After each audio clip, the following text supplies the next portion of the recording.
கர்த்தருடைய வார்த்தைக்கு நேராய் கடந்து செல்லுவோம். என்னோடு கூட சேர்ந்து நீங்கள் திருப்பிக் கொள்ளுங்க. 2 ராஜாக்களின் புஸ்தகம் 4ஆம் அத்தியாயம். இந்த 4ஆம் அத்தியாயத்திலிருந்து உங்களுக்கு மீண்டும் இன்னைக்கு ஒரு கர்த்தருடைய வார்த்தையை பகிர்ந்து கொள்ள நான் விரும்புகிறேன். அல்லேலூயா. நம்ம தொடர் போதனையாக எலிசா தீர்க்கதரிசி செய்த அற்புதத்தை குறித்து நாம் தியானித்து வருகிறோம். அதில் இன்னைக்கு 4வது அற்புதத்தை நம்ம பார்க்க போகிறோம். அல்லேலூயா. இந்த 4ஆம் அதிகாரத்தில் நான் போன வாரத்திலேயே நான் உங்களுக்கு சொன்னேன், இதில் எலிசா தீர்க்கதரிசி 5 விதமான அற்புதத்தை செய்திருக்கிறார் இந்த சாப்டரில் மாத்திரம். அல்லேலூயா. முதலாவது அற்புதம் போன வாரம் பார்த்தோம், அந்த விதவை தாயின் எண்ணெயை பெருக பண்ணிதல். இன்னைக்கு நம்ம என்ன பார்க்க போகிறோம் அப்படின்னா, எலிசா தீர்க்கதரிசியும் சூனேமியாலும் அப்படிங்கிறத நம்ம பார்க்க போகிறோம். சூனேமியால் அப்படின்னா அந்த அம்மானுடைய பேர் அல்ல, அந்த அம்மானுடைய ஊர் பேர். எலிசா அந்த அம்மாவை கூப்பிடும்போது அப்படி தான் சுனேமியால் வர்றா, அவளிடத்துல என்னன்னு போய் விசாரின்னு கேயாசின் இடத்துல சொன்னார். அதனால் இந்த இடத்துக்கு சுனேமியால், எலிசா தீர்க்கதரிசியும் சுனேமியால் அப்படிங்கிற தலைப்பில் உங்களோடு கூட நான் பேச விரும்புகிறேன். அல்லேலூயா. இன்றைக்கி சுனேமியாலை குறித்து நாம் பார்க்க போகிறோம். சுனேமியாலும் அவளுக்கு வயதான காலத்திலே ஒரு குழந்தையை கர்த்தர் கொடுத்த விஷயத்தை நம்ம பார்க்க போகிறோம். அடுத்த வாரத்தில் அந்த கொடுத்த குழந்தையை கர்த்தர் எடுத்துடுறாரு. அதை குறித்து அடுத்த வாரத்தில் நம்ம பார்க்க, அந்த அம்மா குழந்தையை எடுத்த பிறகு எப்படி ரியாக்ட் பண்ணாங்க அப்படிங்கிற விஷயத்தை நம்ம அடுத்த வாரத்தில் நம்ம தியானிக்க போகிறோம். அல்லேலூயா. நம்ம வாசிக்க வேண்டிய வேத பகுதி என்னென்னா, அந்த 4ஆம் அதிகாரம் 8வது வசனத்திலிருந்து நீங்கள் படித்து பார்த்தோம்னா, பின்பு ஒரு நாளே படிக்கிறேன். பின்பு ஒரு நாள் எலிசா சூனேமுக்கு போயிருக்கும்போது அங்கே இருந்த கனம் பொருந்திய ஒரு ஸ்திரீ அவனை போஜனம் பண்ண வருந்தி கேட்டுக்கொண்டான். எல்லாரும் சேர்ந்தே படிக்கலாமே. அப்படியே அவன் பயணப்பட்டு வரும்போதெல்லாம் போஜனம் பண்ணும்படி அங்கே தங்குவான். அவன் தன் புருஷனை நோக்கி, இதோ நம்மிடத்தில் எப்போதும் போகிற தேவனுடைய மனுஷனாகி இவர் பரிசுத்தவான் என்று காண்கிறேன். நாம் மத்தியிலே ஒரு சிறிய அறை வீட்டை கட்டி அதில் அவளுக்கு ஒரு கட்டிலையும் மேஜையும் நாற்காலியும் குத்து விளக்கையும் வைப்போம். அவர் நம்மிடத்தில் வரும்போது அங்கே தங்கலாம் என்றான். ஒரு நாள் அவன் அங்கே அந்த அறை வீட்டிலே தங்கி அங்கே படுத்து கொண்டிருந்தான். அவன் தன் வேலைக்காரனாகிய கேயாசியை நோக்கி, இந்த சூனேமியாலை அழைத்து கொண்டு வா என்றான். அவளை அழைத்து கொண்டு வந்தான். அவள் அவனுக்கு முன்பதாக நின்றான். அவன் கேயாசியை பார்த்து, இதோ இப்படிப்பட்ட சகல சலக்கரணையோடும் எங்களை விசாரித்து வருகிறாயே, உனக்கு நான் என்ன செய்ய வேண்டும்? ராஜாவினிடத்திலாவது சேனாதிபதியினிடத்திலாவது உனக்கு நான் பேச வேண்டிய காரியம் உண்டோ என்று அவனை கேள் என்றான். அதற்கு அவள், என் ஜனத்தின் நடுவே நான் சுகமாக இருக்கிறேன் என்றாள். அவளுக்கு செய்ய வேண்டியது என்னவென்று கேயாசி அவன் கேட்டதற்கு, அவளுக்கு பிள்ளை இல்லை, அவன் புருஷனும் பெரியவளாக இருக்கிறான் என்றாள். அப்பொழுது அவன், அவளை கூப்பிடு என்றான். அவள் கூப்பிட்ட போது அவள் வாசப்படியிலே நின்றாள். அப்பொழுது அவன், ஒரு பிராண உற்பத்தி காலகட்டத்திலே ஒரு குமாரனை அணைத்து கொண்டிருப்பாய் என்றான். அதற்கு அவள், ஏது தேவனுடைய மனுஷனாகிய என் ஆண்டவனே, உமது அடியாளுக்கு அபத்தம் சொல்ல வேண்டாம் என்றார். அந்த ஸ்திரீ கற்பந்தரித்து எலிசா தன்னுடைய சொன்னபடி ஒரு உற்பத்தி காலகட்டத்தில் ஒரு குமாரனை பெற்றாள். அல்லேலூயா. இந்த பகுதியை இன்னைக்கு தியானிக்க போகிறோம். இது ஒரு பெரிய பகுதி. மீதி இருக்கிற பகுதியை அடுத்த வாரத்தில் நம்ம தியானிக்கலாம். அல்லேலூயா. இப்போது நம்ம இங்கே வாசிக்கிறோம், 8வது வசனத்தில் என்ன வாசிக்கிறோம்? பின்பு ஒரு நாள் எலிசா சூனேமுக்கு போயிருக்கும்போது என்று ஆரம்பிக்கிறார்.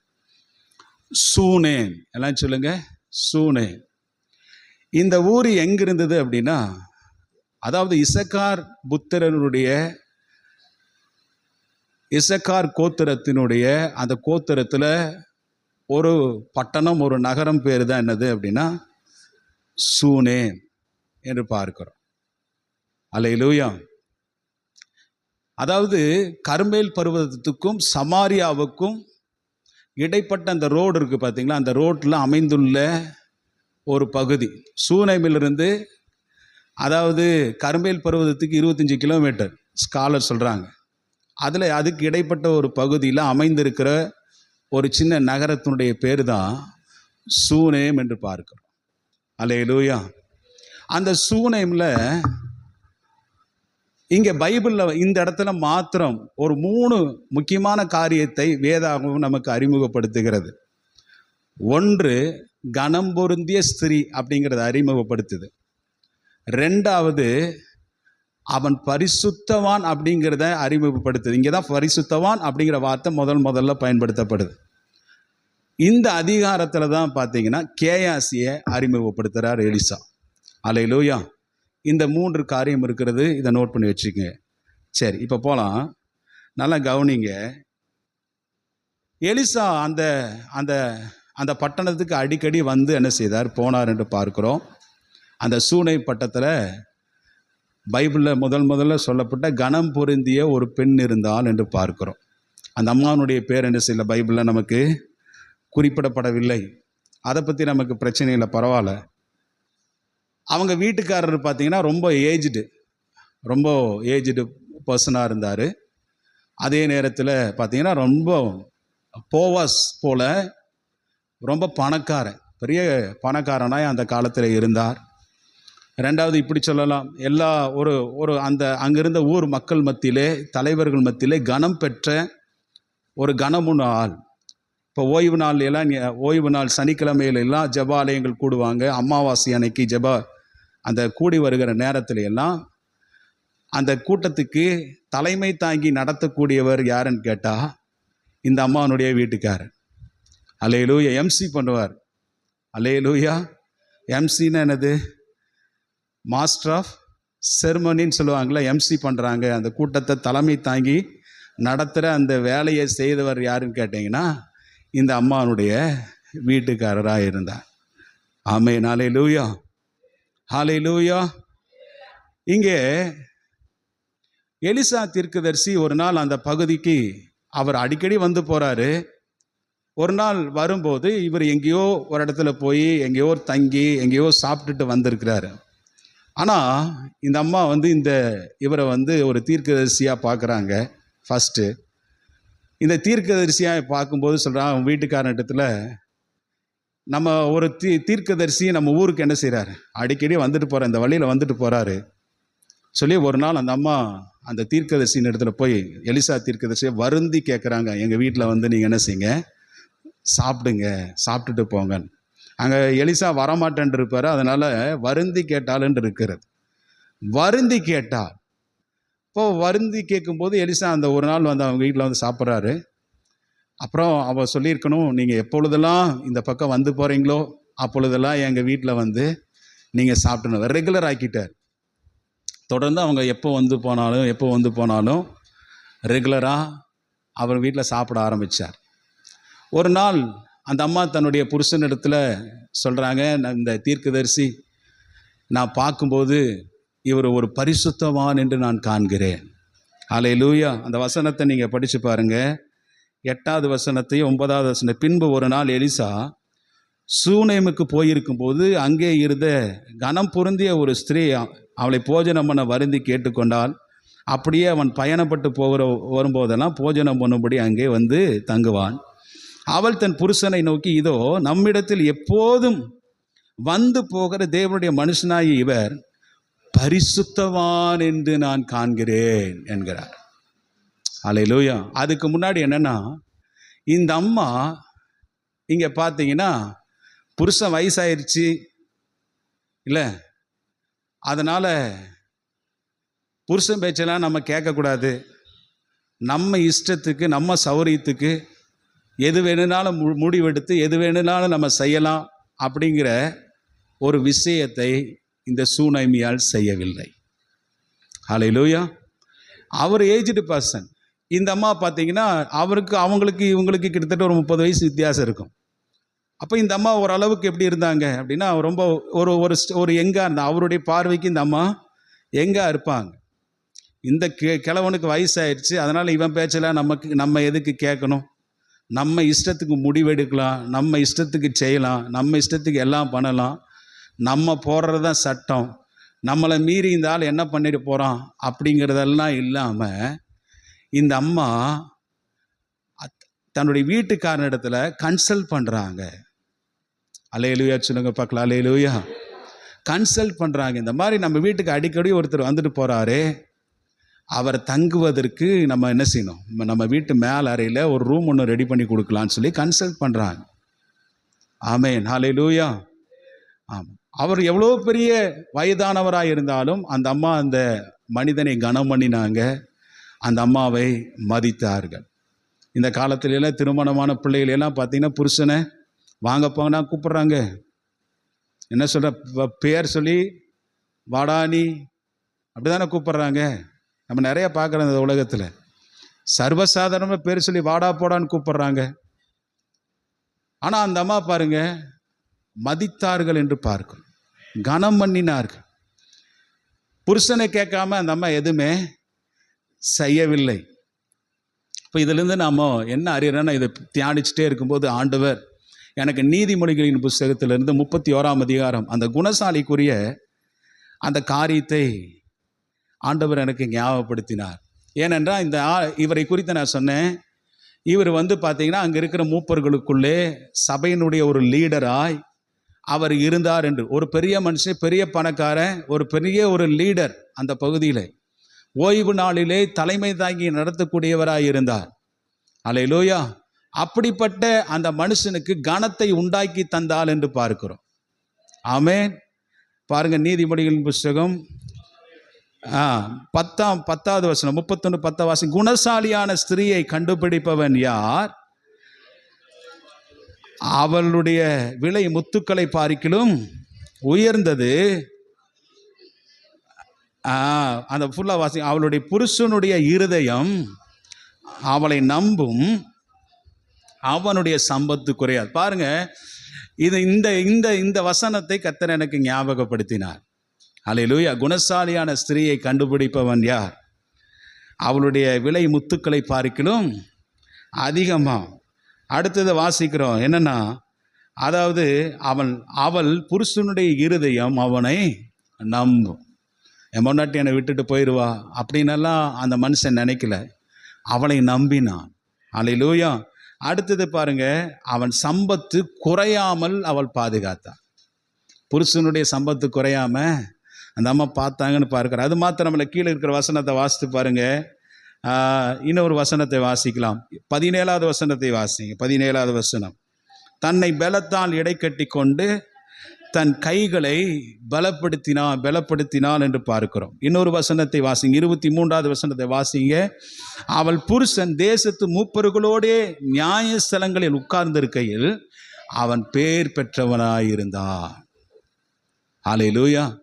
நியாயஸ்தானத்தில் அவங்க வீட்டுக்கார உட்காரும் போது அவன் பேர் பெற்றவனாக இருந்தான்னு பார்க்குறேன். இந்த அம்மா, நீங்கள் இந்த இந்த அத்தியாயத்தை குறிப்பிட்ட அந்த வசனங்களை நீங்கள் தியானித்து பார்த்தீங்கன்னா, ஃபுல்லாகவே தியானித்து பார்த்து 37 வசனத்தையும் தியானித்து பார்த்தீங்கன்னா, இதில் அந்த அம்மானுடைய கேரக்டர் எப்படின்னா, இந்த குணசாலிக்குரிய அத்தனை தகுதியும் யாருக்கு இருக்குது? சுனேமியாவுக்கு இருக்குது. அல்லேலூயா சொல்லுங்க பார்க்கலாம். அல்லேலூயா. வயலை வாங்குகிறாள் என்று பார்க்கிறோம். காலையில் எந்திரிச்சு பிள்ளைகளுக்கு, அந்த அம்மாவுக்கு குழந்தை இல்லை இருந்தாலும் இருக்கும், பிள்ளைகளுடைய காரியங்களை பார்க்கிறாள் என்று பார்க்குறோம். புருஷனை கவனிக்கிறாள் என்று பார்க்கிறோம். அல்லேலூயா. இப்படியெல்லாம் பல வேலைகளெல்லாம் அவங்க வீட்டுக்காரர் முதிர்ந்தவராக இருந்தாலும் தன்னுடைய குடும்ப பொறுப்புகளை எல்லாம் எடுத்து வாங்கிறது, விற்கிறது, குடும்பத்துடைய காரியங்களை பார்க்கிற பல விஷயங்களிலே இந்த அம்மா சீரும் சிறப்புமாய் செய்தார்கள் என்பதை பார்க்கிறோம். இருந்தாலும் எல்லாமே இந்த அம்மா நடத்தினாலும் அல்லேலூயா தன்னுடைய புருஷனை கன்சல்ட் பண்ணாமல் எந்த விஷயமே செய்யவில்லை. அல்லேலூயா. போய் கேட்குறாங்க, அவங்க குழந்தை இறந்துருச்சு. இறந்த உடனே இந்த அம்மா நேர புருஷனுக்கு ஆள் அனுப்பி இந்த மாதிரி வண்டியை, ஒரு கழுதை எனக்கு வச்சு கூட போய் பரிசுத்தவானை பார்க்க வேண்டும் என்று அந்த சொல்லிட்டு போகிறாங்க. இவன் நினச்சிருந்தா அந்த பிள்ளையை கடத்தி விட்டு சொல்லாமல் கூட போயிருக்கலாம். ஆனால் சொல்லி அவனிடத்தில் ஒரு பர்மிஷன் வாங்கி அவனாலே சேனம் வைக்கப்பட்டு அவங்க வந்து கர்மேல் பர்வதத்தில் இருக்கிற எலிசாவின் இடத்துக்கு போனாங்கன்னு பார்க்க 25 கிலோமீட்டர் போனாங்கன்னு பாருங்க. இதை நம்ம அடுத்த வாரத்தில் தியானிக்கலாம். அல்லேலூயா சொல்லுங்க பார்க்கலாம். அல்லேலூயா. இப்படி அந்த அம்மானுடைய குணம் இருந்தது. நல்லா கன்சல்ட் பண்ணாங்க, மதித்தார்கள். அடுத்தது முக்கியமான பாயிண்ட் இப்போ தான் நான் உங்களுக்கு வர்றேன் பாருங்க. 10வது வசனத்தை பாருங்க. என்னன்னா, நாம் மெத்தையின் மேல் ஒரு சிறிய அறை வீட்டை கட்டி அதில் 9வது வசனத்தை வாசிங்க. அவன் தன் புருஷனை நோக்கி, இதோ நம்மிடத்தில் எப்போதும் வந்து போகிற தேவனுடைய மனுஷனாகிய இவர் பரிசுத்தவான் என்று நான் காண்கிறேன். Holy man. ஹல்லேலூயா. பைபிளில் ஃபர்ஸ்ட் டைம் இந்த இடத்துல வருது. பழைய ஏற்பாட்டில் பரிசுத்தவான் அப்படிங்கிறது ஃபர்ஸ்ட் டைம் வருது. ஆபிரகாமுக்கு இல்லை, அங்கே பரிசுத்தவான்களுக்கு இல்லை. ஏன்னா இவனுடைய தகப்பனாகிய எலியாவுக்கு கூட சொல்லப்படாத ஒரு வார்த்தை இந்த இடத்துல வருகிறது, பரிசுத்தவான் என்று நான் காண்கிறேன். ஹல்லேலூயா. இந்த அம்மாவும் சாதாரணமான ஆள் இல்லைங்க. இந்த அம்மா ரொம்ப நாள் கழித்து தான் இவர் பரிசுத்தவான் என்று ஐடென்டிஃபை பண்ணுது. இவர் ரொம்ப நாளாக அந்த வீட்டில் வந்து தங்கிட்டு இருக்கிறார், ரொம்ப வந்துட்டே இருக்கிறாரு. வந்த ஒரே நாளில் பரிசுத்தவான்னு சொல்ல, 2வது நாள் பரிசுத்தவான் சொல்ல, ஒரே மாதத்தில் பரிசுத்தவான் சொல்லலை. கொஞ்ச நாள் கடந்து போய் அவருடைய கிரியைகளை எல்லாம் ஆராய்ந்து அறிந்த பிறகே இவர் கடைசியில் ஒரு முடிவுக்கு வர்றாங்க, இவர் ஒரு பரிசுத்தவான் என்று நான் காண்கிறேன். ஆகவே இவர் எப்போதும் நம்ம வீட்டில் வந்துட்டு போயிட்டுமா இருக்கிறாரு. நம்ம வீட்டில் தங்குவதற்கு மேலே ஒரு அறையை, ஒரு ரூமை கட்டி தரலாம். அந்த ரூமை கட்டி கொடுத்து அதில் ஒரு கட்டளை வச்சு ஒரு மெழுகுவத்தியை வச்சு அவர் தங்கட்டு. ஏன் அப்படின்னா, அவர் படுப்பார், மெழுகுவத்தியில் வசனம் படிப்பார். அதனால் அவர் அங்கேயே இருக்கட்டும், அதற்காக எப்போ வந்தாலும் அவர் தங்கிட்டு போயிட்டுன்னு சொல்லி அந்த அம்மா எடுக்கிறதை பார்க்கணும். அல்லேலூயா. திரும்ப சொல்ல, பரிசுத்தவான் என்பது சாதாரணமான விஷயம் அல்ல. அதுவும் பார்த்தீங்கன்னா, ஒரு ஆண் சொல்லியிருந்தா கூட இவர் பரிசுத்தவான் சொல்லலாம். ஆனால் ஒரு பெண் என்ன செய்கிறா, இவர் பரிசுத்தவான் சொல்கிறோம். நம்மளை பார்த்து ஒரு பெண்ணு சொல்லணும் பரிசுத்தம், இவர் பரிசுத்தம். அதுதாங்க உண்மையான வார்த்தை. நண்பர்களோ உறவினர்களோ ஆண்களோ ஐக்கியத்தில் சொல்கிறது பெருசல்ல. ஒரு பெண்ணு சொல்லணும், இவர் ஹோலி மேன்னு பொண்ணு சொல்லணும். அதுதான் ரிகக்னைஸ், அது என்ன சொல்கிறது, அதுதான் அங்கீகரிக்கப்பட்ட வார்த்தை. பெண் சொல்லணும். வீட்டில் உங்கள் மனைவி சொல்லணும், எங்கள் வீட்டுக்காரர் ஒரு பரிசுத்தவான். நம்ம பிள்ளைகள் சொல்லணும், நான் எங்கள் அப்பா ஒரு பரிசுத்தவான். அல்லேலூயா. சபை விசுவாசி சொல்லணும், எங்கள் பாஸ்டர் ஒரு பரிசுத்தவானாக கண்டேன். ரொம்ப நாள் வாட்ச் பண்ண பிறகு தான் அந்த அம்மா சொன்னாங்க. அல்லேலூயா. ஒரு ஒரு ஊழியக்காரனை பரிசுத்தவான் என்று எப்படி ஐடென்டிஃபை பண்ணுறது? பைபிள் சொல்லுது, மத்தேயு 7ஆம் அதிகாரத்தில் வாசிக்கிறோம், நீங்கள் அவர்களுடைய கனியினாலே நீங்கள் அவர்களை அறிவீர்கள். Character wise. அல்லேலூயா. மாம்சத்துக்கு மாம்ச காரியத்தை செய்யாமல் ஆவியின்படி நடந்து கொள்ளுகிற எவனும், ஆவியின் கனியால் நிறைந்திருக்கிற எவனும் பரிசுத்தவான் என்று நம்ம பார்க்கிறோம். அதை அந்த அம்மா கண்டுபிடிச்சிட்டாங்க. இவருடைய கிரியைகள்லாம் எப்படி இருக்கிறது, எப்படி பழகிறாரு நம்மிடத்தில். அல்லேலூயா. தங்க வந்திருக்கிறாரு, அவரோட நடவடிக்கை எப்படி இருக்கு, அந்த அம்மா கனியினால அறிஞ்சாங்க இவர் ஒரு பரிசுத்தவான். அல்லேலூயா. இவர் கேரக்டர் நல்லா இருக்கு, இவர் சுத்தமான ஒரு மனுஷன் சொல்லி அறிஞ்சார். இன்னொரு காரியம் என்னன்னா, 2வது பரிசுத்தவானன் என்று சொல்லி எப்படி கண்டுபிடிக்கிறது? அவன் தேவனுடைய வார்த்தையை மாத்திர சார்ந்திருப்பார். அல்லேலூயா. 3வது பரிசுத்தவான் என்று ஒரு மனுஷனை எப்படி கண்டுபிடிக்கிறது? பணத்தை விட தேவன் மீது அதிகமாய் அன்பு வைத்திருப்பார். அல்லேலூயா. பணத்தை விட. நாகமானுடைய குஷ்டரோகம் சரியாச்சுங்க. நாகமான் குஷ்டரோகம் சரியான பிறகு நாகமான் எலிசா தீர்க்கதரிசிக்கு பணம் கொடுக்கிறார். ஆமென். ஹல்லேலூயா. பணம் கொடுக்கிறார். எலிசா தீர்க்கதரிசி இந்த பணத்தை என்ன செய்யல, வாங்க மாட்டேன்ட்டார். எனக்கெல்லாம் அது தேவையில்லையா, பணத்தை நீயே எடுத்துகிட்டு போன்ட்டார். ஆனால் பின்னாடி போய் கேஎஸ்சி அதை வாங்கிட்டு வந்தார். அதையும் கண்டுபிடிச்சிட்டார் நம்மால். ஹல்லேலூயா. நல்லா கவனிங்க. பண ஆசை இல்லாத இருக்கணும், அவன் தான் ஒரு பரிசுத்தவான். ஆமே. இன்னைக்கு நிறைய சபையில் பரிசுத்தமாக பேசுகிறாங்க, பரிசுத்தமாக நடக்கிற மாதிரி நடக்கிறாங்க. ஆனால் அவங்களுக்குள்ள என்ன இருக்குது? நிறைய பண ஆசைகள் இருக்குது. பண ஆசை இல்லாமல் தேவனிடத்தில் அன்பு கூறுகிறவனே பரிசுத்தவான். அல்லேலூயா. எப்பொழுது தேவ சமூகத்திலேயே இருக்கணும், அவன் தான் பரிசுத்தவான். ஆமே. தகப்பனை போல ஒரு இருதயம் இருக்கணும், அவன் தான் பரிசுத்தவான். அல்லேலூயா. தகப்பனை போல இருதயம். மகன் மரித்த பிறகு இந்த அம்மா சூனேமியால் எலிசாவை பார்ப்பதற்கு கருமேல் பருவதத்துக்கு போகிறாங்க. போகும்போது தூரத்திலேயே கண்டுபிடிச்சிட்டாரு. யார்? எலிசா. இந்த மாதிரி சூனேமியா வர்றாரு. அவளை போய் நீ விசாரிங்கிறார். என்னென்னா, அவன் நல்லா இருக்கிறானா, அவன் புருஷன் நல்லா இருக்கிறானா, அவன் மகன் நல்லா இருக்கிறானா, போய் விசாரிங்கிறார். ஒரு தகப்பனை போல ஒரு இருதயம் படைத்தவனே பரிசுத்தவான். ஹல்லேலூயா.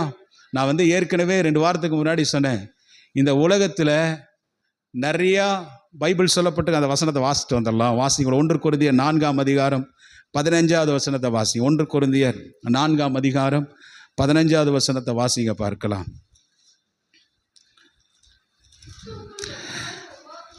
கிறிஸ்துவுக்குள் 10,000 உபாத்தியர்கள் இருந்தாலும் தகப்பன்மார் அநேகர் உங்களுக்குள் இல்லையே. கிறிஸ்து இயேசுவுக்குள் சுவிசேஷத்தினால் நான் உங்களை பெற்றேன். அல்லேலூயா. இங்க பாருங்க, அப்போஸ்தலனாகிய பவுல் சொல்றாரு, கிறிஸ்துவுக்குள் 10,000 உபாத்தியர்கள் உங்களுக்கு இருக்கலாம், போதனை செய்கிறவர்கள் இருக்கலாம், இன்ஸ்ட்ரக்டர் இருக்கலாம், டியூட்டர் இருக்கலாம் சொன்னேன். ஆனா தகப்பன்மார் இல்லையே. பிரசங்கம் பண்றதுக்கு நிறைய பேர் இருக்கலாம், உங்களை டீச் பண்ணலாம். ஆனா அந்த டீச் பண்றவங்களுக்குள்ளும் பிரசங்கிக்கிறவங்களுக்குள்ளும் அந்த தகப்பனுடைய குணம் இல்லையே, இல்லையே. ஆனா எலியாவுக்குள்ளும் அந்த தகப்பனுடைய குணம் இருந்தது, எலிசாவுக்குள்ளும் தகப்பனுடைய குணம் இருந்துச்சு. பாருங்க, அவளை விசாரிக்கிறான். நீ நல்லா இருக்கிறியா? அவன் புருஷன் நல்லா இருக்கிறானா? நீ பெற்ற பிள்ளை நல்லா இருக்கா? கடைசி காலத்தில் உனக்கு கொடுத்தாரு, வயதான காலத்தில் கொடுத்தாரு, அந்த குழந்தை நல்லா இருக்கா? ஒரு கரிசனையோடு கூட விசாரிக்கிறான். அவள் வர்றதுக்கு முன்பதாக கேயாசி அனுப்பி விசாரித்தார். அப்போ அவருக்குள்ள எவ்வளோ பெரிய தகப்பனுடைய அன்பு இருக்குது அப்படின்னு பாருங்க. எல்லா பாஸ்டருக்குள்ளேயும் தகப்பனுடைய அன்பு இருக்காது, அப்படிதானே? நல்ல வல்லமையாக பிரசங்கம் பண்ணுவாங்க, வானத்தில் இறங்கி வந்த தூதனை போல இருப்பாங்க. ஆனால் அவங்களுக்குள்ள தகப்பனுடைய அந்த குணம் என்ன செய்யாது, இருக்காது. ஆனால் எலிசாவுக்குள்ள தகப்பனுடைய குணம் இருந்தது. அதனால தான் அவர் யாரு அப்படின்னா, அவர் பரிசுத்தவான் என்று நான் காண்கிறேன் என்றார். ஒரு பரிசுத்தவானை இப்படி நம்ம ஐடென்டிஃபை பண்ணுறது, ஒன்று கனிகளினாலே அவரை, ஆவியின் கனி அவருக்குள்ளே இருக்கும். 2வது நம்ம பார்த்தோம் என்னென்னா, தேவனுடைய வார்த்தைக்கு அவர் இணங்கியே இருப்பார். 3வது பார்த்தோம், பணத்தை விட தேவனிடத்தில் அதிகமான அன்பு அவருக்கு இருக்கும். 4வது நம்ம பார்த்த, எப்பொழுது தேவனுடைய நம்ம சமூகத்திலேயே இருப்பார். அடுத்தது 5வது நாம் பார்த்தோம், தகப்பனை போன்ற ஒரு இருதயம் அவருக்குள்ள இருக்கிறது பார்த்தோம். 6வது இன்னொரு விஷயம் என்னன்னா, அதாவது சிம்பிள் லைஃப், எளிய வாழ்க்கை. அவருக்குன்னு எதுவுமே இருக்கு. நான் எலியாவை குறித்து சொன்னேன். அவருடைய வஸ்திரம் எப்படி இருந்தது? ஒட்டகம் வயிறும், அவ்வளோதான் இருந்தது வஸ்திரம். அதைத்தானே தரிச்சிட்டு இருந்தார். எலியாவை ஈஸியாக ஐடென்டிஃபை பண்ணிடலாம். அவர் ஒட்டகம் உடைய தரித்து கையில் ஒரு கோலை வச்சிருப்பார், அவர் தான்.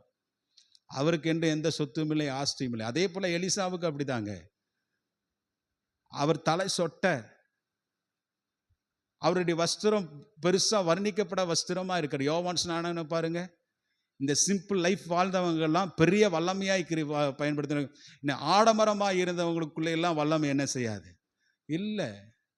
யோவான் ஸ்நானகன் சாதாரணமான வஸ்திரம். இதே எலியாவை போல தான் வஸ்திரம் அவர் தரித்து, அவர் பட்டணத்தில் ஊழியம் பண்ணலை, வனாந்தரத்தில் ஊழியம் பண்ணார். இன்னைக்கு அநேகர் பட்டணத்தில் தான் ஊழியம் பண்ண விரும்புகிறாங்க. அநேக போதகர்கள், பைபிள் காலேஜ் முடிச்சுட்டு வந்த அநேக மாணவர்கள், எங்கே உனக்கு ஊழியம் வேணும்னா பட்டணத்தில் தான் ஊழியம் பண்ணணுங்கிறான். யாரும் கிராமத்துக்கு போகிறது கிடையாது. ஆனால் யோவான் ஸ்நானகன் எங்கே ஊழியம் பண்ணார்? வனாந்தரத்தில் ஊழியம் பண்ணும்போது யோவான் ஸ்நானகனை தேடி ஜனங்கள் போனார்கள் என்று இருக்கிறது. ஆமென் சொல்லுங்க பார்க்கலாம். அல்லேலூயா. அவனை தேடி போனாங்க. சிம்பிள் லைஃப், எளிய வாழ்க்கை. சர்ச்சில் கடந்த நாட்கள் சில விஷயத்தை நான் கேட்டேன். சபையில் எனக்கு 80 லட்ச ரூபா கடன் இருக்குன்னு ஒரு பாஸ்டர் சபையில் அறிக்கையிடுறார். சபை கட்டி கட்டி கட்டி கட்டி எனக்கு 80 லட்ச ரூபா கடன் வந்துருச்சு. ஆனால் என்ன பண்ணுற, 80 லட்ச ரூபா சபையில் கடன் இருக்குதுன்னு அறிவித்து எனக்கு கட்டுறதுக்கு ஒரு 4 மாதமோ 5 மாதமோ பொறுங்க, அந்த காசை நான் உங்களுக்கு தருவேன், உங்களுக்கு இப்போ வேண்டான்னு சொல்கிறவங்க அந்த பணத்தை எல்லாம் என்கிட்ட கொடுங்கன்னு சொல்லி கேட்குறேன். ஆனால் சபையில் இப்படி அறிவிச்சிட்டு பக்கத்தில் பார்த்தீங்கன்னா அங்கேயும் வேற ஒரு இடத்துலையும் கோடிக்கணக்கில் இடம் வாங்கி போகிறார். இப்படி நிறையா இருக்காங்க. இப்படி உண்மையாக அது வந்து அவரே பேசுகிறாரு, ஆமாம் அப்படின்னு சொல்கிறார். எளிய வாழ்க்கை சிம்பிள் லைஃப். அல்லேலூயா, அல்லேலூயா. அப்படிப்பட்டவங்க தான் பரிசுத்தவான்கள். இங்கே சூனேமியால் எலிசா தீர்க்கதரிசியை அப்படி ஐடென்டிஃபை பண்ணி ரொம்ப நாளாக அவரை சர்ச் பண்ணி ஆராய்ச்சி அப்புறந்தாங்க அவங்க இவர் பரிசுத்தவான் என்று கண்டுபிடிச்சு அவருக்கு ஒரு வீட்டை நம்ம கட்டி கொடுக்கலான்னு சொல்லி அவங்க வீட்டுக்காரோடு பேசி கட்டி கொடுத்தார். எலிசா தீர்க்கதரிசி எப்போல்லாம் அங்கே வர்றாரோ அந்த வீட்டில் போய் தங்கி இருந்தார் என்று பார்க்கிறோம். அல்லேலூயா. இந்த அம்மானுடைய பர்பஸ் எதுக்காக எலிசா தீர்க்கதரிசி வந்து அவங்க வீட்டில் தங்கணும் அப்படின்னு விரும்பினாங்க அப்படின்னா, ஒன் திங் என்னென்னா தேவ மனுஷனால் தன்னுடைய வீடு ஆசீர்வதிக்கப்படும். ஏற்கனவே அந்த அம்மா ஆசீர்வதிக்கப்பட்டிருக்காங்க, ஆனால் இன்னும் ஆசீர்வாதமாக இருக்கும் அப்படிங்கிறதுக்காக. ரெண்டாவது என்னென்னா, அவரது பக்தி மிக்க போதனையினால் தன் வீட்டில் உள்ளவர்கள் நற்பண்பு அடைவார்கள்.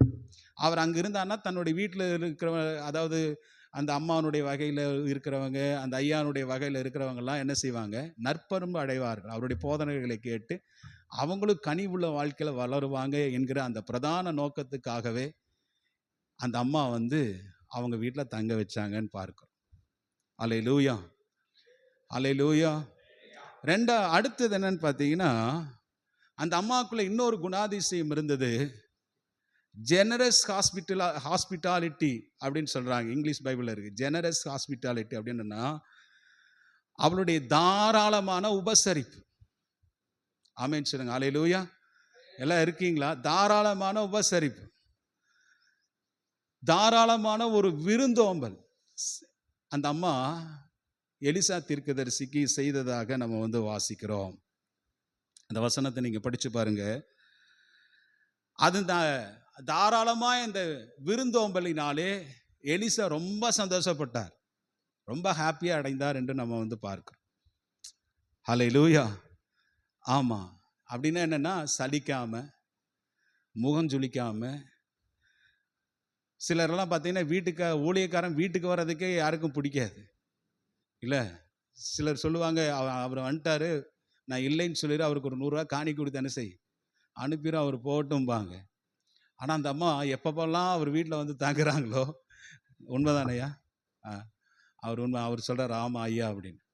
ஊழியக்காரர் வீட்டுக்கு வர்றதுக்கே நிறைய பேர்த்துக்கு பிடிக்க மாட்டேங்குது. அவர் வந்தாரா, சரி மனைவியிட்ட ஃபோன் பண்ணி சொல்ல வந்துட்டார், ரைட், அவருக்கு ஒரு ஜெபம் பண்ணி 100 ரூபா காணி கொடுத்து அனுப்பு, 100 முடிஞ்சால் ஒரு டீ கொடுத்து அனுப்பும்பாங்க. அப்படிப்பட்ட ஒரு காலம் இது. ஆனால் அந்த அம்மா எப்போவெல்லாம் அவர் வந்துடுறாரோ அப்போவெல்லாம் தன்னை வீட்டில் ஏற்று மனம் உவந்து ஜெனரஸ் ஹாஸ்பிட்டாலிட்டி, தாராளமான மனசோடு கூட, தாராளமான இருதயத்தோடு கூட, தாராளமான முகம் சலிக்காம, ஐயோ இந்த ஆள் வந்துட்டாயா, இவனுக்கு சாப்பாடு பொங்க வைக்கணுமே, நேரத்துக்கு நேரம் அதை கொடுக்கணுமே, இதை கொடுக்கணுமே, அதை செய்யணுமே, இதை செய்யணுமே சொல்லாம அந்த அம்மா எப்போவெல்லாம் வீட்டுக்கு வராரோ அப்போ தன்னுடைய முழு இருதயத்தோடு கூட அந்த அம்மா எலிசா தீர்க்கதரிசியை போஷித்தார்கள் என்று நம்ம பார்க்கிறோம். ஹல்லேலூயா, ஹல்லேலூயா. சிலர் பார்த்த பைபிள் சொல்லப்பட்டிருக்கு, எப்படி மம்ரேயின் சமபூமியிலே ஆபிரகாம் உட்கார்ந்துட்டு இருக்கும்போது 3 தூதர்கள் அவங்க வீட்டுக்கு வந்தாங்க. ஆபிரகாம் எப்படி மனமுவந்து செஞ்சது போல அவளும் என்ன செய்தான், மனமுவந்து செஞ்சாள் என்று நம்ம இந்த இடத்துல நம்ம வந்து பார்க்கிறோம். பைபிளில், தமிழ் பைபிள் அழகா இருக்கு, சகல சலக்கரணையோடும் அந்த காரியத்தை செய்த ஜெனராசிட்டி. அல்லேலூயா. ஏராளமாய், தாராளமாய் அந்த உள்ள நமக்கு வேணுங்க. தாராளமாய், ஏராளமாய், ஒரு கஞ்ச பிசினித்தனம் இல்லாமல். அல்லேலூயா. வாசிங்க அந்த வசனத்தை, வாசித்து பாருங்க. 5வது வசனத்தை வாசிங்க பாருங்க. அப்பொழுது மன்னிக்கணும், அந்த அந்த வசனத்தை வாசிங்க. 12வது வசனம், 13வது வசனம் எல்லாம் சேர்ந்து வாசிங்க. அவன் கேயாசியை பார்த்து, இதோ இப்படிப்பட்ட சகல சலக்கரணையோடும். எவ்வளவு அழகான வார்த்தை, எவ்வளவு அற்புதமான ஒரு வார்த்தை. அல்லேலூயா. ஜெனராசிட்டி. சலக்கரணையோடும், சகல சலக்கரணையோடும் எங்களை விசாரிக்கிறாயே. அல்லேலூயா. விசாரிக்கிறாளே. இவளுக்கு ஏதாவது பிரச்சனை இருக்கா கேளுங்கன்னு சொல்லி என்ன செய்றா? ஆமா, கேஎஸ்ன்னு இடத்துல போய் கேட்குறான். அப்படின்னா என்னன்னா, அதாவது அவர் சொல்றாரு, இவ்வளவு நம்மை விசாரிச்சு, இவ்வளவு நம்மை ரொம்ப கேர் பண்ணி, இவ்வளோ நல்ல ஆகாரம் கொடுத்து, ஒரு நாளும் சோர்ந்து போகாம, ஒரு நாளும் முகம் ஜலிக்காம, ஒரு நாள் முகம் சுளிக்காம, வர்றப்பவெல்லாம் கைமாறு கருதாம, நமக்கு ஒரு பிரதிபலனை எதிர்பார்க்காம இந்த அம்மா இப்படி செய்கிறாளே, இவளுக்கு ஏதாவது செய்ய வேண்டுமான்னு சொல்லி இப்போ கேட்டுட்டு வா அப்படிங்கிறான். ராஜாவின் இடத்துல ஏதாவது செய்யணுமா, அல்லது சேனாதிபதியின் இடத்துல ஏதாவது பேசணுமா, ஏதாவது அவங்களுக்குரிய ஏதாவது காரியம் இருக்குதான்னு போய் கேளுங்கிறான். அப்படின்னா என்னன்னா, ஏதாவது வழக்கு இருக்குதா சேனாதிபதியின் இடத்துல பேசுறதுக்கு, நிலப்பிரச்சனை அந்த அம்மாவுக்கு இருக்கா, ஏதாவது பதவி பிரமாணம் கவர்மெண்ட் ஜாப் ஏதாவது வேணுமா. ஏன்னா எலிசா சொன்னார்னா அவங்களுக்கு அந்த போஸ்டிங் கிடைக்கும். ஏன்னா அந்த மாதிரி ஒரு இன்ஃப்ளூன்ஸால யார் இருந்தா அப்படின்னா எலிசா தீர்க்கதரிசியா இருந்தார். அல்லேலூயா. ராஜாவினிடத்தில் எலிசா என்ன சொன்னாலும் செய்வார். அந்த நாட்களிலே யோராமின் ராஜாவா இருந்தார். என்ன வேணாலும் செய்வதற்கு ரெடியா இருந்தார். அதாவது சேனாதிபதியின் இடத்துலாவது உனக்கு ஏதாவது அங்காளி பங்காளி பிரச்சனை இருக்கா, நிலத்தகராறு உனக்கு ஏதாவது இருக்கா, எந்த பிரச்சனையா இருந்தாலும் சொல்லி நான் ராஜாவின் இடத்துல நான் போய் பேசுறேன், நான் பேசுறதுக்கு நான் ரெடியா இருக்கிறேன். அப்போ அந்த அம்மா சொன்னாங்க, என்ன சொன்னாங்கன்னா, நான் என் ஜனத்தின் மத்தியிலே சுகமாய் நான் இருக்கிறேன். ஆமென் சொல்லுங்க பார்க்கலாம். அல்லேலூயா. இதுதாங்க, நான் ஜனத்தின் மத்தியிலே நான் சுகமாய் குடிக்கிறேன். அந்த 7வது வசனத்தை வாசிங்க பார்க்கலாம். வாசிங்க. சாரி, அந்த 13வது வசனம் கடைசி வசனத்தை, கடைசி வரிய, நான் என் ஜனத்தின் நடுவே நான் சுகமாய் குடியிருக்கிறேன் என்று கேயாசிக்கு எலிசாவுக்கு இந்த அம்மா பதில் சொல்றப்பா. இதனுடைய அர்த்தம் என்ன? நாங்கள் இருக்கும் நிலையிலேயே திருப்தியா இருக்கிறோம், நல்லாவே இருக்கிறோம், இருக்கிற நிலையில திருப்தியா இருக்கிறோம், நல்லாவே இருக்கிறோம். எங்களுக்கு ராஜாவின் இடத்திலிருந்தோ சேனாதிபதியின் இடத்திலிருந்தோ உயர்வோ மேன்மையோ நாங்கள் நாடலை. எனக்கு எந்த போஸ்டிங்கும் வேண்டாம், எந்த ஒரு பதவியும் கவர்மெண்ட் ஜாப்பெல்லாம் எனக்கு வேண்டாம், இருக்கிறதே எங்களுக்கு போதும், இதுலேயே நாங்கள் சாட்டிஸ்ஃபைடாக. அப்போ கூட பாருங்க, அந்த அம்மா எனக்கு குழந்தை இல்லைன்னு சொல்லலை, நான் எல்லாம் என் ஜனம் நடுவிலே நான் சந்தோஷம். இது எவ்வளோ பெரிய மேன்மை! ஜனங்கள் மத்தியிலே நான் ஆசீர்வாதமாக இருக்கிறேன், சுகமாக இருக்கிறேன், நல்லா இருக்கிறேன், சந்தோஷமா இருக்கிறேன், மதிப்பு மரியாதையோடு இருக்கிறேங்கிறது எவ்வளவு பெரிய ஆசீர்வாதம் தெரியுமா? பெரிய ஆசீர்வாதங்க. ஹல்லேலூயா. ஆமா, அந்த அம்மா தன்னுடைய இருந்த எந்த குறையும் அவத்துல சொல்லலை, எந்த பிரதிபலனையும் எதிர்பார்க்காம அந்த தீர்க்கதரிசிக்கு அந்த அம்மா ஊழியம் செஞ்சாங்க, பணிவிடை செய்தாங்க, கைமாறே கருதவில்லை. சிலரெல்லாம் பார்த்தீங்கன்னா ஏதோ ஆதாயத்துக்காக தங்க வச்சிருவாங்க. அவர் வீட்டில் வந்தால் நமக்கு அது இதெல்லாம் நடக்கும், அப்படி நடக்கும், இப்படி நடக்கும், அதெல்லாம் ஒன்றும் அந்த அம்மா, நம்ம வீட்டுக்கு ஒரு ஊழியக்காரர் வந்திருக்கிறாரு, என் ஊழியக்காரர் வந்ததுனால என் குடும்பம் அவருடைய போதனையினாலே நற்பண்பு அடையும், சகோதரர்கள் சகோதரிகள் நண்பர்கள் உறவினர் நற்பண்பு அடைவார்கள். அந்த ஒரு பிரதான நோக்கமே அந்த அம்மாவுக்குள்ளே இருந்ததே ஒழிய மற்றபடி எந்த எதிர்பார்ப்பும் இல்லை. தன்னுடைய குறையை கூட அந்த அம்மா சொல்லலை. புருஷன் வீட்டுக்காரனா இருக்கிறான், எனக்கு ஒரு வாரிசு வேணும்னு அந்த அம்மா கேட்கல. இவ்வளவு சொத்து இருக்கு, அடுத்து இந்த வாரிசு வேற எவனோ கொண்டு போகாததுக்கு எனக்கு ஒரு குழந்தை இருந்தா நல்லா இருக்குமே அப்படின்னு ஒரு நாளும் கேட்கல. ஆமே, எந்த பிரதிபலனையுமே எதிர்பார்க்கல. கடவுளை அவர் தேவைகளை சொல்லி அவரை துக்கப்படுத்த அவர் விரும்பவில்லை. ஆனா கேட்டிருந்தா எலிசா தீர்க்கதரிசி செஞ்சிருப்பாரு. அல்லேலூயா. ஆனா அதை கேட்கல. அதனால ஆனா கேயாசி மூலமாய் அறிந்து கொள்கிறார். எப்படின்னா, கேயாசி கிட்ட, ஐயா இவ்வளவு இந்த அம்மா செய்தையா, இவ்வளவு சலக்கரணையோடு இவ்வளவு விஷயங்கள் செய்தே, அந்த அம்மா எது கேட்டாலும் வேண்டாங்குது, எல்லாம் சுகமா குடியிருக்கிறேன்னு சொல்லி ஜனத்தின் மத்தியில், இவளுக்கு என்ன பிரச்சனை இருக்கு, உனக்கு எதாவது தெரியுமான்னு கேட்கும்போது அவன் தான் சொல்லிடுறான், இந்த அம்மாவுக்கு குழந்தை இல்லை. இந்த அம்மாவுக்கு கேஎஸ்சி சொல்லிடுறான். அந்த அம்மா சொல்லலை, வேற யாரும் சொல்லலை, உடன் இருந்த ஊழியக்காரன் கண்டுபிடிச்சு, ரொம்ப வருஷமாக இந்த அம்மாவுக்கு புருஷனும் வயதானவனாக இருக்க இந்த அம்மாவுக்கும் வயதாயிடுச்சு, சொத்துக்கள் எல்லாம் ஏகப்பட்ட போவாசை போல பெரிய லீடர், பெரிய ஒரு ஆஸ்திக்காரர் எல்லாம் இருந்தும் கூட இவளுக்கு ஒரு வாரிசு என்பது, அந்த சொத்தை காப்பதற்கு வாரிசு என்பது அவளுக்கு இல்லை அப்படின்னு அவன் சொல்கிறான். இப்போ பாருங்கள், ஒரு விஷயம் முக்கியமான ஒரு இந்த இடத்துல தான் அந்த அம்மானுடைய கேரக்டரை நம்ம அண்டர்ஸ்டாண்ட் பண்ணுறோம். அல்லேலூயா. அப்படியா அப்போ நீ சூனேமியால கூப்பிடுன்னு சொன்ன உடனே சூனேமியா வந்தால் என்று பாருங்கள், வந்து எங்கே நின்றுச்சுன்னு பாருங்கள். பைபிள் படிக்கும்போது ஒரு வார்த்தையை விடக்கூடாது. ஆமே, ஒரு எழுத்தை விடக்கூடாது, ஒரு உறுப்பையும் விடக்கூடாது. ஒவ்வொரு வார்த்தையும் மைனூட்டாக படிக்கணும். படிக்கும்போது தான் அதில் இருக்கிற அர்த்தங்கள் நமக்கு புரியும். ஆமேன் சொல்லுங்க பார்க்கலாம். அல்லேலூயா, அல்லேலூயா. 14-15 வசனத்தை படிங்க. அவளுக்கு செய்ய வேண்டியது என்னவென்று கேசி அவன் கேட்டதற்கு, அவன் அவளுக்கு பிள்ளை இல்லை, அவள் புருஷனும் பெரிய வயதுள்ளவன் என்றான். நல்ல, அப்பொழுது அவன் அவளை கூப்பிடு என்றான். அவளை கூப்பிட்ட போது எங்க ஐயா, எங்க நின்னா அந்த அம்மா? சத்தமா சொல்லுங்க, எங்க நின்னுச்சு? வாசப்படியில நின்னான்னு பார்க்க. இங்கதான் அந்த அம்மானுடைய கேரக்டரை நேரம் நெடுன்னு உள்ள வரல. உள்ள அந்த எலிசா தீர்க்கதரிசி பக்கத்துல உட்காரல, அவருடைய படுக்கையில உட்காரல, அங்க பக்கத்துல சேர்ல உட்காரல. அந்த அம்மா வாசப்படியிலேயே நின்றார்கள். இப்ப இங்கதான் அந்த குணசாலிங்கிறத நம்ம கரெக்டா ப்ரூவ் பண்றோம். ஏன்னா அந்த அம்மாவுக்குள்ள இருக்கிற தன்னடக்கம், பரிசுத்தவான்களுக்கு கொடுக்கக்கூடிய மரியாதை, மதிப்பு, அவங்களுக்கு கொடுக்க வேண்டிய கனம் எல்லாம் இந்த இடத்துல தான் வெளிப்படுது.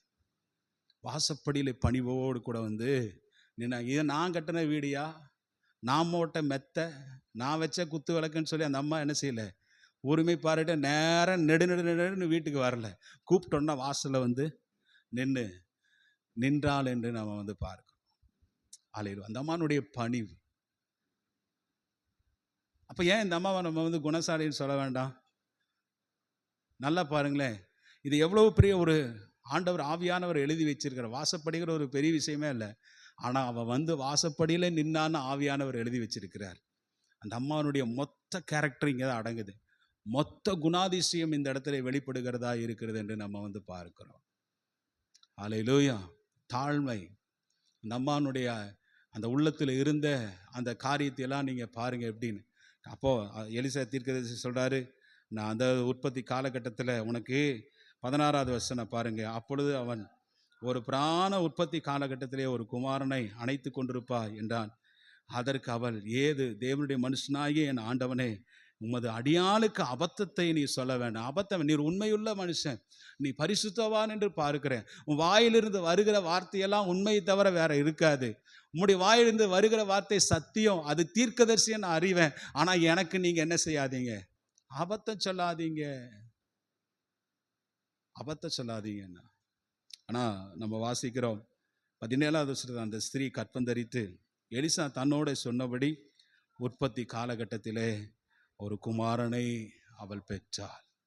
ஆமேன். கர்த்தருடைய வார்த்தையின்படி அவளுக்கு எப்படி சாராளுக்கு, நான் உற்பத்தி காலகட்டத்தில் நான் வரும்போது நீ ஒரு கற்பத்தை சுமந்து கொண்டிருப்பாய் என்று சொன்னது போலவே இந்த இடத்துல நடந்தது என்று பார்க்கிறோம். அல்லேலூயா. எல்லாரும் கரங்களை உயர்த்தி சொல்லுங்க பார்க்கலாம். நான் அடிக்கடி சொல்ற வார்த்தை என்னன்னா, மனுஷன் முகத்தை பார்ப்பான், கர்த்தர் இருதயத்தை பார்க்கிறார். ஒரு சாதாரணமான ஒரு செங்கல்லினாலே ஒரு மணலை வச்சு கட்டி கொடுத்த ஒரு வீட்டுக்கு கர்த்தர் ஒரு ஒரு அற்புதம் பார்த்தீங்கன்னா, அவள் சாதாரண கைகளினால் ஒரு சின்ன ஒரு வீட்டை கட்டி கொடுத்தா. ஆனால் கர்த்தர் இவளுடைய குடும்ப வாழ்க்கையை கட்டி எழுப்புவதற்கு ஒரு குமாரனை கொடுத்தார். ஆமைன்னு சொல்லுங்க பார்க்கலாம். அல்லேலூயா. எல்லாரும் கரங்களை ஊற்றி சொல்லுங்க. நல்லா புரிஞ்சுதா? அதாவது இந்த அம்மா பாருங்க, வீட்டை கட்டி கொடுத்தா யாருக்கு? பரிசுத்தவான்களுக்கு. எந்த ஒரு எதிர்பார்ப்பும் இல்லாம கட்டி கொடுத்தா. அவனுடைய இன்டென்ஷனை கர்த்தர் அறிஞ்சு கர்த்தர் என்ன செய்யணும், அவளுடைய தலைமுறைக்கும் இருக்கக்கூடிய ஒரு குமாரனை கர்த்தர் கொடுத்தார் என்று பார்க்கிறோம். அவளுடைய வீட்டை கர்த்தர் கட்டி கொடுத்தார். அல்ல, இந்த சிறியரில் ஒருவனுக்கு எதை செய்கிறீர்களோ அதை எனக்கே செய்தீர்கள் என்று ஆண்டவர் சொல்றார். அந்த அம்மா எலிசா தீர்க்கதரிசிக்கு செய்யலை, அது கர்த்தருக்கு செஞ்சார். கர்த்தருக்கு செஞ்சாங்க. கர்த்தர் அந்த அம்மாவனுடைய குடும்பத்தை தலைக்கும்படியாய் செய்தார். அந்த அம்மாவனுடைய குடும்பம் அவங்களோட முடிந்து போக கர்த்தர் விடலை. அவங்களுக்கு வயதான காலத்தில் ஆபிரகாமுக்கு குழந்தை கொடுத்தது போல, மனோவாவுக்கு கர்த்தர் சிம்சோனை கொடுத்தது போல, சகரியாவுக்கு எலிசபெத்துக்கும் வயதான காலத்தில் குழந்தை கொடுத்தது போல, இந்த அம்மாவுக்கும் வயதான காலத்திலே குழந்தையை கர்த்தர் கொடுத்தார். ஆண்டவரால் தீர்க்க முடியாத காரியம் ஒன்றும் இல்லை. அல்லேலூயா. தேவனால் எல்லாம் கூடும் என்று பார்க்கிறோம். தேவனுக்காக நம்ம எதை செய்கிறோமோ, கைமாறு கருதாமல் எதை செய்கிறோமோ, அந்த பிரதிபலனை கர்த்தர் உங்களுக்கு திருப்பி செய்வார். எப்படியாவது செய்வார். எந்த வகையிலேயாவது கர்த்தர் நிச்சயமாய் கர்த்தர் செய்வார் என்று நம்ம பார்க்கிறோம். அல்லேலூயா, அல்லேலூயா. ஆமாம், இந்த அம்மானுடைய அந்த குணாதிசயம், அந்த அம்மா கணவனை மதித்த விதங்கள், அந்த அம்மா வாழ்ந்த, இந்த அம்மாவை போகிற அடுத்த இதில் பாருங்கள். அந்த அம்மா தான் இந்த நீதிமொழிகள் 31 சொல்லப்பட்டது போல் அந்த எல்லாம் அந்த அதனுடைய பொருந்தக்கூடிய ஒரு ஒரு ஒரு நல்ல பெண்ணாக இருந்தார். அல்லேலூயா. 31 சொல்லப்பட்ட 10ஆம் வசனத்திலிருந்து அதுக்கு மேலே சொல்லப்பட்ட அத்தனை குணாதிசயங்களும் அடங்கிய ஒரு பெண்ணு யாருன்னு கேட்டிங்கன்னா, இந்த அம்மாவுக்கு தான் சூட்டபுளாக. மறைமுகமாய் ஆவியானவர் எனக்கு காமிக்கிறார் அந்த பகுதியை. வீட்டில் போய் இன்னொரு தடவை தியானிச்சு பாருங்கள். அடுத்த வாரத்தில் அந்த குமாரனை கொடுத்துட்டாரு. ஆனால் கொஞ்ச நாள் கழித்து அவன் பேசும்போது எடுத்துட்டார் ஆண்டவர். ஆபிரகாமை எப்படி குழந்தையை கொடுத்துட்டு வாடா தூக்கிட்டு போய் மகனை பலியிடுன்னு சொன்னது மாதிரி ஆகிப்போச்சு கதை. இப்போ அந்த அம்மா அந்த சமயத்தில் அந்த அம்மாவுடைய விசுவாசம் எப்படி இருந்தது, அந்த அம்மா குழந்தை மரித்த பிறகு அந்த அம்மா என்ன ரியாக்ட் பண்ணாங்க அப்படிங்கிறத அடுத்த வாரத்தில் பார்ப்போம். கர்த்தர் நம்மை ஆசீர்வதிப்பாராக. அல்லேலூயா. நம்ம எல்லாரும் எழுந்திருக்கலாமா? எழுந்திருங்க, பார்க்கலாம். எழுந்திருந்து